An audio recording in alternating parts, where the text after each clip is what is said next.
안녕하십니까? 네, 화요일 예배 오신 여러분을 진심으로 환영합니다. 오늘은 우리 사도행전 11장 1절에서 3절, 17절에서 18절에 있는 말씀을 가지고 이 말을 듣고 잠잠하여 하나님께 영광을 돌리니라 라는 제목으로 여러분과 함께 은혜 나누고자 합니다. 제목이 길지요? 네, 우리 한번 따라서 한번 읽어볼까요? 이 말을 듣고 잠잠하여 하나님께 영광을 돌리니라. 과연 어떠한 일이 우리 초대교회에 있었는지, 또 어떠한 일로 그들이 하나님께 영광을 돌리게 됐는지 한번 살펴보도록 하겠습니다. 먼저 사도행전 오늘의 본문에 있는 말씀, 사도행전 11장 1절에서 3절에 있는 말씀을 보도록 하겠습니다. 제가 읽도록 하겠습니다.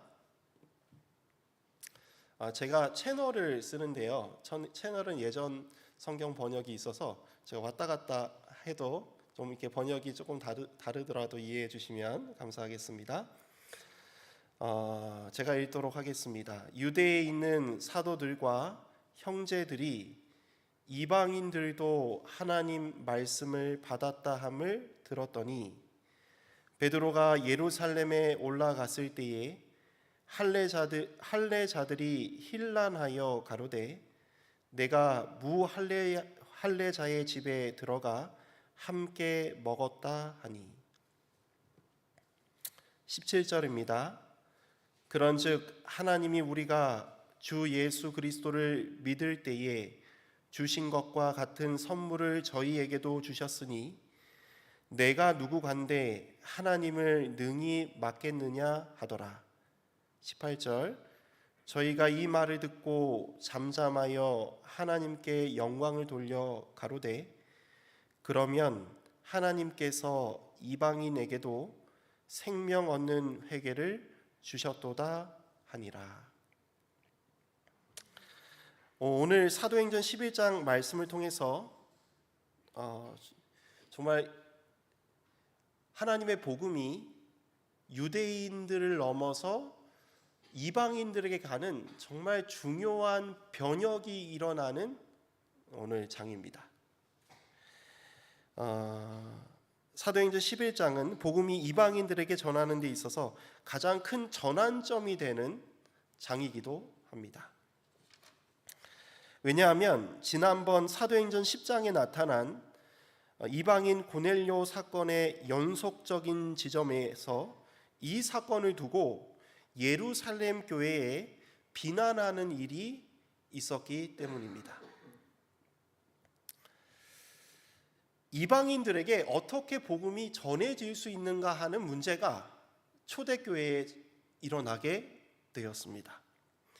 이 상황에 대하여 사도행전 141페이지에는 이렇게 기록하고 있습니다. 유대에 있는 형제들은 베드로가 이방인의 집에 들어가 모인 무리에게 전도하였다는 말을 듣자, 그 다음에 노란색 글씨 여기 되게 중요합니다.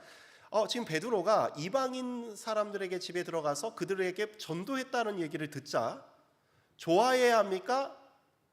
싫어해야 합니까? 좋아해야 하는데 지금 여기 보면 사도행전에 보면 이렇게 표현하고 있습니다. 놀랐다. 그리고 몹시 뭐하였다? 분노하였다. 좀 이해가 되지 않지 않습니까? 하나님의 복음이 땅끝까지 전파되어야 하고 하나님의 복음이 이방인들에게 전달되었는데 잘됐다 이렇게 하는 게 아니라 그들은 매우 놀랐고 몹시 뭐하였어요? 분노했대요.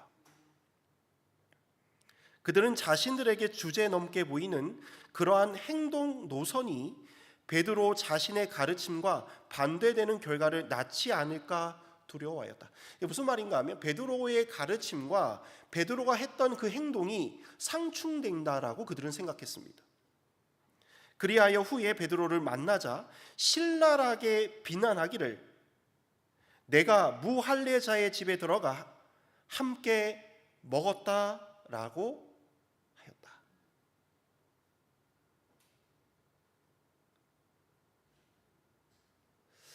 도대체 무슨 일이 생겼을까요? 무슨 문제가 있었습니까? 오늘날에는 도대체 이해할 수 없는 일이 초대교회에 일어났습니다. 서로 뭐 하는 일이 시작되었어요? 비난하는 일이 시작되었습니다.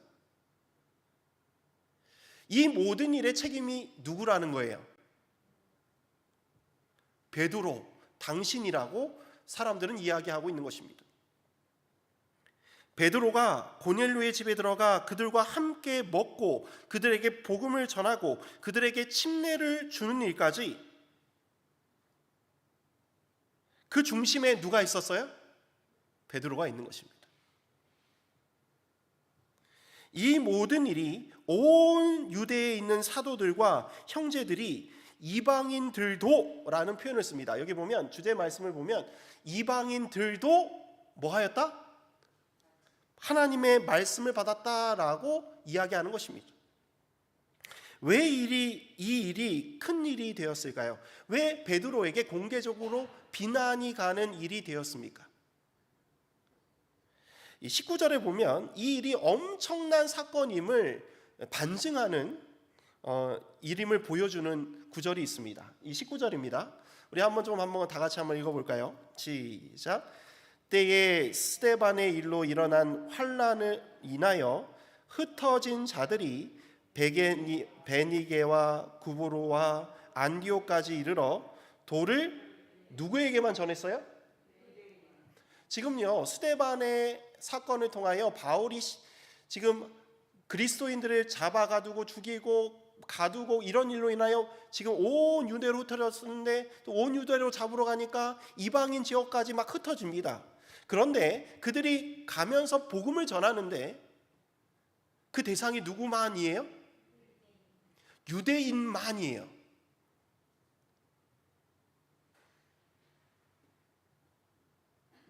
예수님의 복음을 유대인들에게만 전하는 것입니다. 왜냐하면 이 복음은 누구에게만 필요하다고 생각한 것입니까? 유대인들만에게만 필요하다라고 생각했습니다.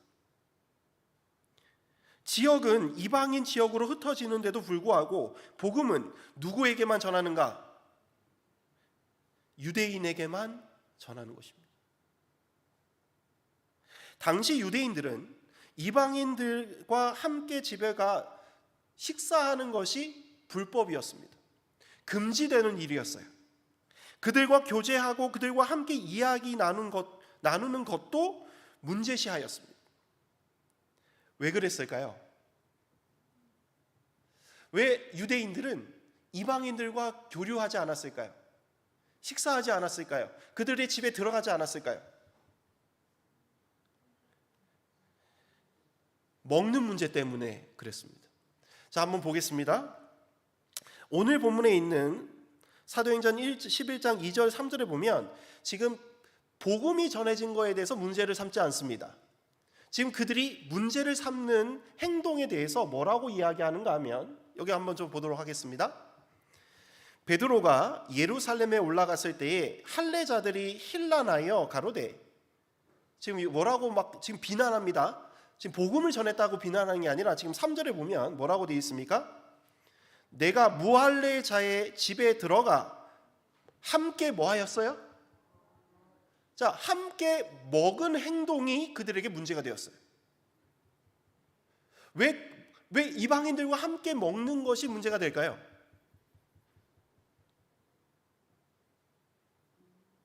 어떻게 사도인 내가 무할례자의 집에 들어가 함께 먹을 수 있느냐 하는 것입니다. 사실 성경에는 이방인들과 함께 먹지 말라는 구절은 없습니다. 그들의 유전과 전승에 이방인들과 함께 식사하는 것이 금지되었습니다. 그 이유가 이렇습니다. 왜냐하면 이방인들의 식사는, 그들의 그 음식은 이방 신들에게 제사하고 나서 먹는 이방 신들에게 바쳤던 음식들을 그들이 먹었기 때문에 그들과 식사하는 것이 누구와 같이 그 사람들이 대접한 음식이 어디에 올라간 음식들이에요? 이방 신들에게 바쳐졌던 음식이 지금 그들에게 제공되는 것을 먹는 것이 그들에게는 적합한 일이에요? 적합하지 않은 일이에요? 적합하지 않는 일임을 이야기하고 있는 것입니다. 또한 부정한 음식들이 즐비한 식탁에 함께 먹는다는 것은 할례 받은 사람이 부정하게 되는 일이었어요. 그러니까 무슨 말인가 하면 제사상에 올려진 음식과 더불어 피채 먹는 것과 그리고 이 목매달아 죽인 이스라엘 사람들이 금지됐던 음식들을 누구들이 먹고 있는 거예요? 이방인들이 먹고 있습니다. 그러니까 그들이 대접하는 음식들이 그들이 먹게 되면 그들은 정결한 것에서 뭐 하게 되는 거예요? 부정하게 되는 것입니다.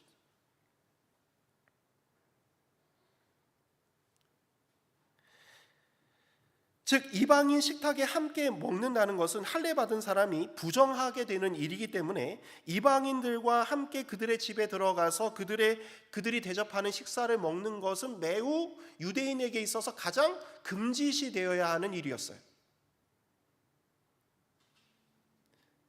여러분 다니엘서만 봐도 그렇습니다. 다니엘이 왜 왕이 준 음식들을 거절했을까요? 부정한 음식 그 전에 그것은 그 이방인 신들에게 바쳐진 음식이었기 때문에 그들은 먹지 않았습니다. 그것이 먼저였어요.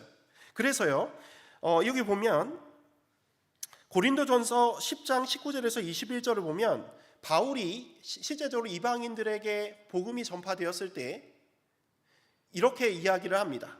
우리 한번 다 같이 한번 읽어볼까요? 시작. 그런즉 내가 무엇을 말하느냐? 우상의 제물은 무엇이며 우상은 무엇이냐? 무릇 이방인이 제사하는 것은 귀신에게 하는 것이요 하나님께 제사하는 것이 아니니 나는 너희가 귀신과 교제하는 자가 되기를 원하지 아니하노라. 너희가 주의 잔과 귀신의 잔을 겸하여 마시지 못하고 주의 식탁과 귀신의 식탁에 겸하여 참여하지 못하리라. 자, 지금 바울이 이방인들에게 그 고린도 교회에 보내는 편지에 보면 이방인 제사에 올려가진 음식과 같이 먹는 일이 바람직하다, 바람직하지 못하다? 바람직하지 못하다라고 권하고 있습니다. 또 실제적으로 나중에 이방인들에게 할례 문제가 생겼을 때 예루살렘 총회 때에 할례를 대신하여 침례를 주는 것으로 결의를 하면서 금지하는 것들을 요것만 좀 지켜줬으면 하는 것들이 있었습니다. 그것이 바로 이것이었습니다. 사도행전 15장 28절에서 29절에 있는 말씀입니다. 우리 한번 다 같이 제가 읽도록 하겠습니다. 자, 성령과 우리는 이 요긴한 것들 외에는 자 여기 보면 자 보겠습니다. 지금 할례 같은 거 이제 너희들에게 요구하지 않을게 라고 이야기하면서 너희들이 요구하는 건 딱 두 가지야. 성령 하나님과 우리는 이 요긴한 것들 외에는 아무 짐도 너희에게 지우지 아니하는 것이 옳은 줄 알았다 이렇게 표현합니다. 자, 이 요긴한 게 뭘까요? 29절에 나타납니다. 우리 한번 다 같이 한번 읽어보도록 하겠습니다. 시작. 우상의 제물과 피와 목매어 죽인 것과 음행을 멀리할지니라. 이에 스스로 상가면 잘 되리라. 평안함을 원하노라 하였더라. 자, 무슨 말인가 하면 자 지금 초대교회에서 할례를 금지하면서 그들에게 요구하는 것이 딱 이 요긴한 것 외인데 이것이 가운데 포함된 게 뭐예요? 우상 제물에 바쳐진 음식을 너희들은 뭐 하지 말라? 먹지 말라고 권하고 있는 것입니다.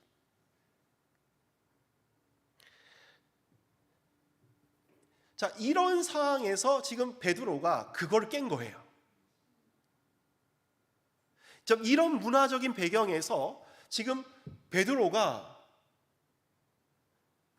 이방인의 집에 가서 함께 먹은 거예요. 그들이 이해할 수 있을까요? 이해하지 못할까요? 이해하지 못하는 것입니다. 어떻게 우상의 제물이 바쳐진 그 식탁에 사도 베드로가 거기 앉을 수 있느냐는 것입니다.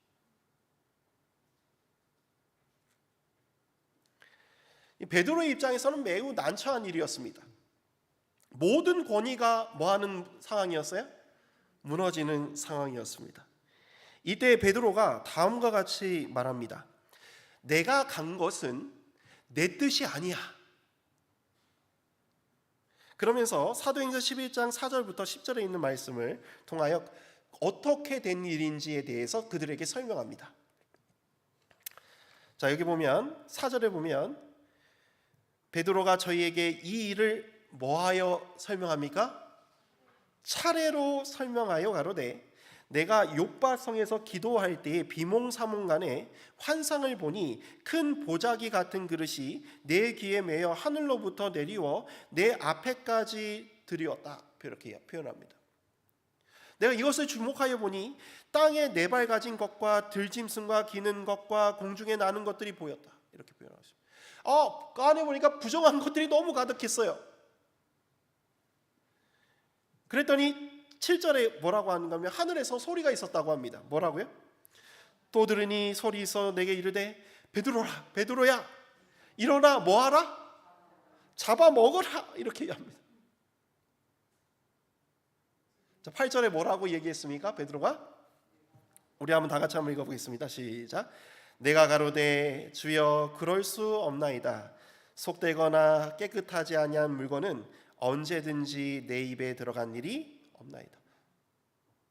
저 그런 거 먹을 수 없어요. 그랬더니 하늘에서 음성이 들리는 것입니다. 9절입니다. 또 하늘로부터 두 번째 소리가 있어 내게 대답하되 하나님이 깨끗하게 하신 것을 내가 속되다 말라 하더라.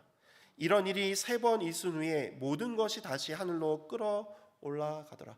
자, 이거는 내 뜻대로 거기로 간 게 아니야 라고 설명하는 것입니다. 즉 내가 거기 가서 식사한 것은 내 의지가 아니라 하나님의 의지였다라고 표현하는 것이에요. 저는 오늘 설교를 준비하기 전까지만 해도 왜 베드로에게 이런 환상을 보여주셨을까? 이방인이 부정한 것들이었구나 막 이런 정도의 생각을 가지고 있었습니다. 잘 이해가 되지 않았습니다. 그런데 오늘 말씀을 준비하면서 이 환상이 당시 마음의 장벽이 큰 유대인들에게 있어서 가장 필요한 환상이었구나라는 사실을 저는 깨달았어요. 그러면서 베드로가 다음과 같이 이런 이야기를 합니다. 마침 3사람이 내가 내 우거한 집의 앞에 섰으니 가이사랴에서 내게 보낸 사람이라. 3사람이 서는 거예요. 이방인들입니다. 고넬료라는 사람이 당신을 초청한다라는 것을 전해줘준 메신저였습니다. 그 얘기를 듣자 12절에 성령이 나는 가고 싶지 않았는데 성령이 내게 명하사 아무 의심 말고 함께 가라 하심에 이 6 형제도 나와 함께 가서 그 사람의 집에 들어갔다라고 이야기하는 것입니다. 누구의 음성을 따라갔대요? 성령의 음성으로 따라갔다라고 이야기합니다. 그러면서 13절에 보면 그가 우리에게 말하기를 천사가 내 집에 서서 말하되 내가 사람을 요빠에 보내어 베드로라 하는 시몬을 청하라. 그가 너와 내 온 집의 구원을 얻을 말씀을 내게 이르리라 함을 보았다 하거늘. 가봤더니 그 사람이 천사의 음성을 듣고 나를 초청했다라고 이야기하는 것입니다. 하나님께서 그들을 뭐하게 하셨다는 거예요? 깨끗하게 하셨다라고 이야기하는 것입니다.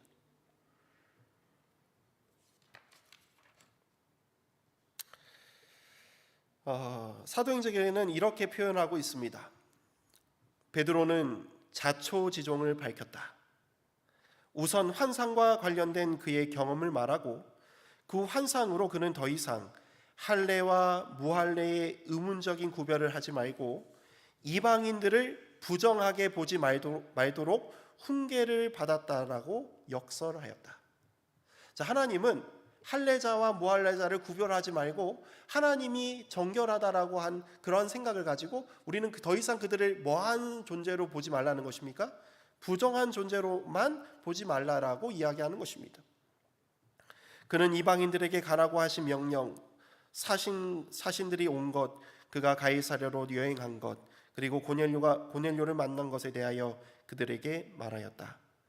그는 그 백부장과의 회견 내용을 자세히 말하였다. 그 회견에서 그 백부장은 베드로를 부르러 사람을 보내라는 지시가 그에게 주어졌던 이상에 대하여 그에게 말했다. 그래서 그들에게 뭐 하였다고 말하고 있습니까? 복음을 전하였다라고 말하고 있는 것입니다. 그러면서 15절에 이렇게 이야기합니다. 내가 말을 시작할 때에, 복음을 전할 때에 성령이 저희에게 임하시기를 처음 우리에게 하신 것과 같이 하는지라. 자, 내가 복음을 전하자마자 그들에게 뭐가 임한 거예요? 성령이 임한 것을 보게 된 것입니다. 어떤 장면인가 하면 바로 이 장면입니다. 초대교회에 오순절날의 성령의 역사가 그들에게 임한 것을 내가 보았다라고 증거하는 것입니다. 그러면서 이렇게 이야기합니다. 여기 지금 사도행전 142페이지에 보면 베드로는 그의 경험에 관하여 이렇게 말했다. 내가 말을 시작할 때에 성령이 저에게 임하시기를 처음 우리에게 하신 것과 같이 하는지라. 내가 주의 말씀에 요한은 물로 침례를 주었으나 너희는 성령으로 침례를 받으리라 하신 것이 생각났더라. 하나님께서 우리가 몇 날이 되지 못해서 성령으로 침례받을 것을 이야기하신 것이 누구에게 전해진 거예요? 이방인들에게 전해지는 것을 우리가 보았다라고 이야기하는 것입니다. 그런즉 하나님이 우리가 주 예수 그리스도를 믿을 때에 주신 것과 같은 선물을 저희에게도 주셨으니. 자, 우리 빨간색 한번 다 같이 한번 읽어볼까요? 시작. 내가 누구간데 하나님을 능히 맡겠느냐. 내가 누구간데. 성령을 선물로 주시는 분이 누구라는 거예요? 하나님이시라는 거예요. 내가 하나님의 일을 어떻게 막을 수 있느냐라고 이야기하는 것입니다.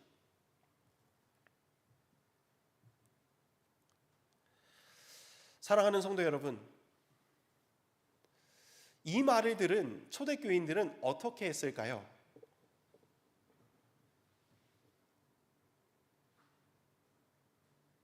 저는 이 초대교회의 이 말을 들은 초대교회의 태도가 오늘 여러분과 저의 태도가 되어야 한다고 생각합니다. 자, 어떻게 되었는가? 18절입니다.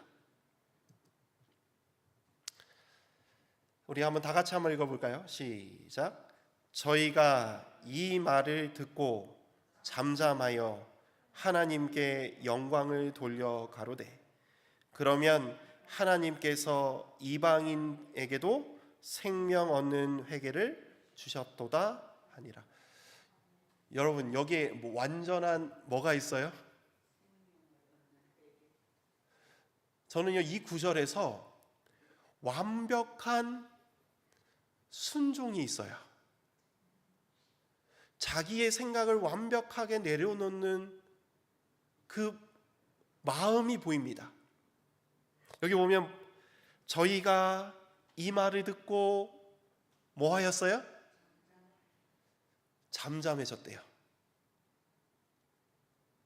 사랑하는 성도 여러분, 우리 지난 안식일 우리 금요일 교과에 이 쉼이란 단어에 뭐가 있었어요?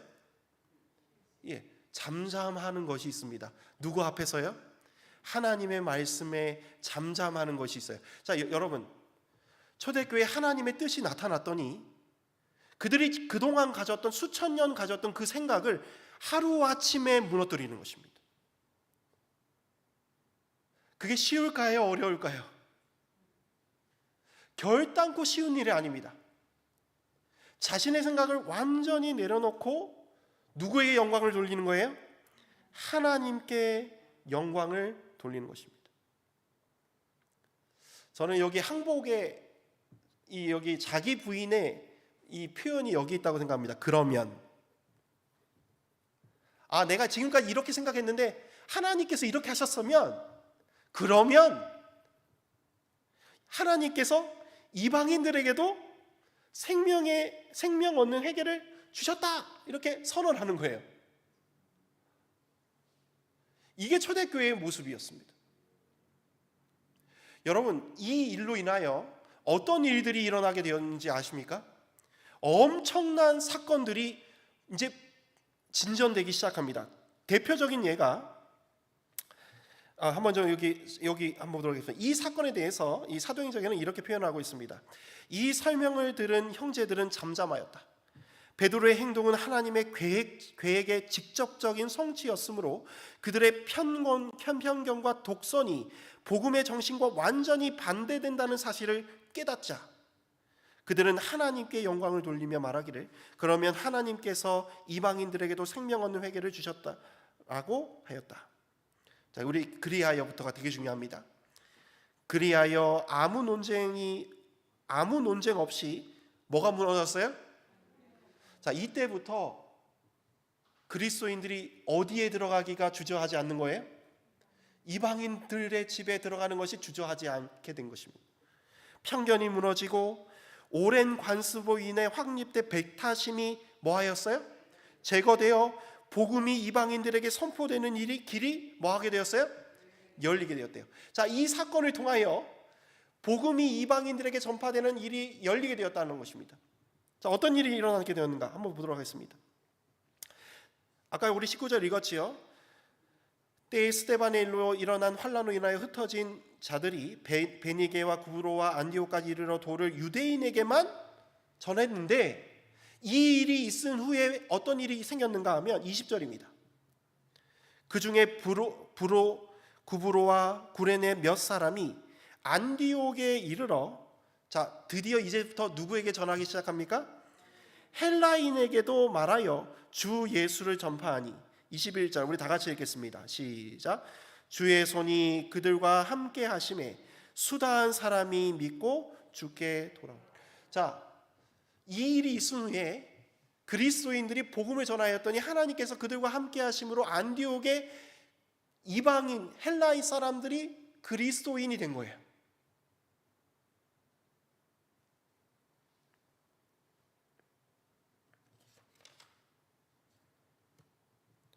안디옥에 최초로 이방인들이 헬라 사람들이 누구를 믿게 된 거예요? 자, 이러면 이 소식이 누구에게 들어갔을까요? 자, 초대교회 가장 본거지가 어디지요? 예루살렘에 그 소식이 전파되었습니다. 그래서 자, 예루살렘에 이 소식이 들어가자마자 예루살렘 교회가 한 일이 있어요. 자, 이 일이 되게 중요한 사건입니다. 한번 보겠습니다. 22절입니다. 자, 편견이 깨어진 예루살렘 교회가 이 소식을 듣자마자 행동한 것이 있습니다. 자, 예루살렘 교회가 이 사람들의 소문을 듣고 지금 헬라 사람들이 예수 그리스도의 복음이 받아들이고 수많은 사람들이 거기 있다는 소식을 듣고 누구를 보내는 거예요? 이 바나바, 교회에 복음을 전하는 이 바나바를 안디옥에 파견하게 됩니다. 저가 이르러 하나님의 은혜를 보고 기뻐하여 모든 사람에게 굳은 마음으로 주께 붙어 있으라 권하니 바나바는 착한 사람이요 성령과 믿음이 충만한 자라 이에 큰 무리가 주께 더하더라. 자, 바나바가 가서 예전에는 이방인들에게 복음이 전했을 때 놀라고 분노했는데 이제는 어떻게 된 거예요? 그들이 복음을 믿고 받아들인 것을 보고 기뻐하고 그들에게 권하여 믿음을 굳게 하라고 이야기하니까 수많은 사람들이 안디옥에 더 많은 사람들이 생기는 것입니다. 이 교회가 무슨 교회예요? 안디옥 교회입니다.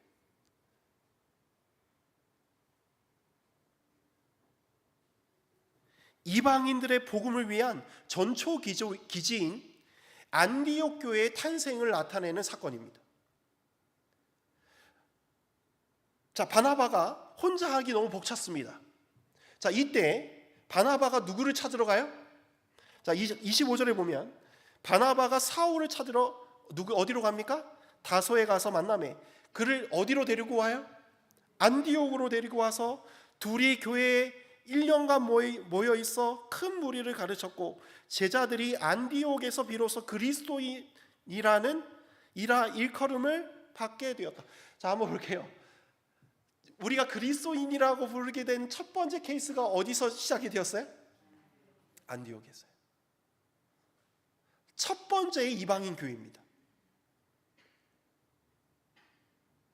사랑하는 성도 여러분, 이 안디옥 교회가 이렇게 탄생을 한 것입니다. 이 안디옥 교회에서 나중에 어떻게 됩니까? 우리가 나중에 우리 사도행전을 보면 안디옥 교회에서 이 선교 여행을 보내기 위하여 여러 사람에게 기도하고 그들을 보내는 가운데 바나바와 이 바로 우리가 유명한 이 사울이 이제 바울이 되죠. 이 바울의 전도 여행의 시작이 되는 안디옥 교회가 바로 여기서 시작이 된 것입니다. 얼마나 놀라운 일이 일어났습니까? 사랑하는 성도 여러분, 하나님께서 하신 일은 이렇게 놀라운 일입니다. 저는 안디옥에서 비로소 뭐라고 불리게 되었어요? 편견이 깨어지자 그들이 세상에서 사람들이 예수님을 믿는 사람들 보고 뭐라고 이야기하는가 하면 그리스도인이다 라고 이야기하고 있습니다. 우리 사랑하는 우리 이문동교회 성도 여러분, 복음을 전하는 데 있어서 가장 필요한 것이 무엇입니까?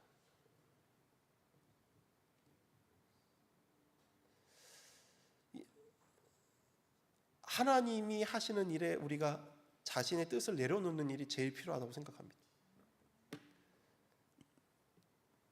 편견을 무너뜨리는 일이 때로는 필요하다고 이야기하고 있는 것입니다. 사랑하는 성도 여러분, 오늘 우리가 하나님의 말씀이 드러나게 되면 우리가 가져야 할 태도가 있습니다. 첫 번째, 뭐 해야 된다? 잠잠해야 한다. 이게 내 생각과 맞지 않는다 할지라도 뭐 해야 돼요? 잠잠해야 돼요. 그리고 두 번째 뭐 해야 합니까? 하나님께 영광을 돌려야 합니다. 그리고 자신의 생각을 바꿔야 합니다. 그러면 이방인들에게도 생명을 얻는 회개가 주어졌다는 것을 고백해야 하는 것입니다. 마지막 때가 가까웠습니다. 우리가 그리스도의 복음을 땅끝까지 전파해야 할 사명을 가진 사람들입니다. 우리에게도 이러한 일들이 필요하지 않는가 생각합니다. 우리가 우리의 편견을 내려놓고 그리스도의 복음을 순수하게 전할 때 사람들은 우리를 주목하게 될 것입니다. 오늘 말씀을 마치면서 오늘 안디옥 교회가 어떻게 일어나게 되었는지, 저는 초대교회 사람들이 대단한 사람들이라고 생각합니다. 그 편견을 어떻게 깨트릴 수 있었을까? 자기를 부인하고 자기 십자가를 지고 예수님을 끝까지 따르는 사람이 아마 그들이지 않았을까? 오늘